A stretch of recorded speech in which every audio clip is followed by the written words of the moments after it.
दूर कहीं जंगल में एक सोनू नाम की चिड़िया अपने 4 बच्चों के साथ रहती थी। चिड़िया अपने बच्चों को बहुत लाड प्यार से रखती थी। चिड़िया को रोज अपने बच्चों के लिए खाना लेने के लिए घोंसले से बाहर जाना पड़ता था। उसके छोटे छोटे बच्चे घर पर अकेले रह जाते थे। चिड़िया को हमेशा अपने बच्चों की चिंता लगी रहती थी। चिड़िया को पता था जंगल में बहुत खतरनाक पक्षी भी घूमते रहते हैं, इसलिए चिड़िया को अपने बच्चों की हमेशा चिंता लगी रहती थी। ऐसे ही एक दिन, मेरे प्यारे बच्चों, घर का अनाज खत्म होने वाला है। मैं अनाज लेने घर से बाहर जा रही हूँ। तुम घर पर ही रहना। अगर कोई अनजान आए तो उसके लिए दरवाजा मत खोलना। हाँ जी मम्मा जी, आप जाइए, हम किसी के लिए दरवाजा नहीं खोलेंगे। सोनू चिड़िया घोंसले से बाहर चली जाती है और बच्चों ने दरवाजा बंद कर लिया। चलो कुछ खेलते हैं। सारे बच्चे खेल कूद करने लगे और थोड़ी ही देर में वहाँ चील आ जाती है। लगता है सोनू चिड़िया घर में नहीं है। उसके छोटे बच्चे घर पर अकेले हैं। उन्हें खाने में बड़ा मजा आएगा।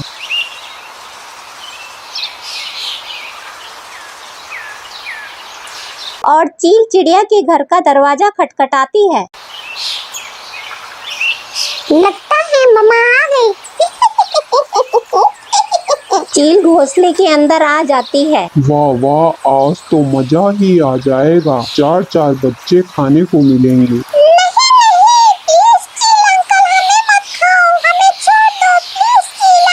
तभी सोनू चिड़िया वहाँ आ जाती है। चिड़िया को देखकर चील वहाँ से भाग जाती है।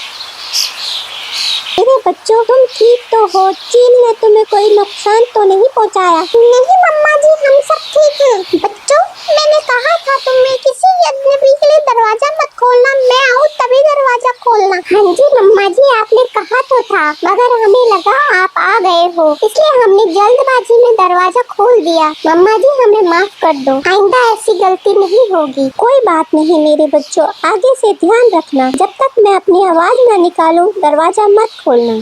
और सोनू चिड़िया अपने चारों बच्चों को गले से लगा लेती है। इससे हमें यह शिक्षा मिलती है कि हमें बड़ों की बात का ध्यान रखना चाहिए और जल्दबाजी में कोई फैसला नहीं लेना चाहिए। दूर। अच्छा बेटा, अब मैं चलती हूँ। तुम कभी कभी घर आ जाया करो मिलने, अच्छा लगेगा मुझे। ठीक है दादी माँ, आ जाया करूँगा। मुझे भी आपसे मिलके बहुत अच्छा लगता है। फिर दादी माँ दुकान की ओर चल देती हैं। दुकान पहुँचकर, बेटा 1 लीटर घासलेट दे दो। दादी माँ तेल लेकर घर की ओर चल देती हैं। कुछ ही दूर पहुँचती हैं, तभी दादी माँ के पैरों में बहुत ज्यादा दर्द होना शुरू हो जाता है। जैसे तैसे करके दादी माँ घर पहुँच जाती हैं। नीलम, ओ नीलम, चलो अब घर चलते हैं। पीहू को काफी देर से घुमा रहे हैं, अब बहुत देर हो गई है।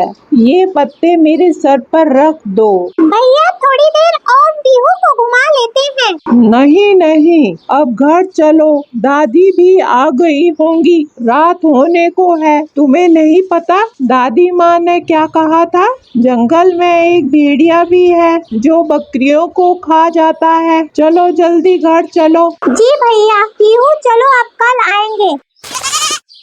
फिर तीनों घर की ओर चल देते हैं और जल्द ही घर पहुंच जाते हैं। दादी माँ, आप आ गई? हाँ बच्चों, अभी आई हूँ। पैरों में बहुत दर्द है।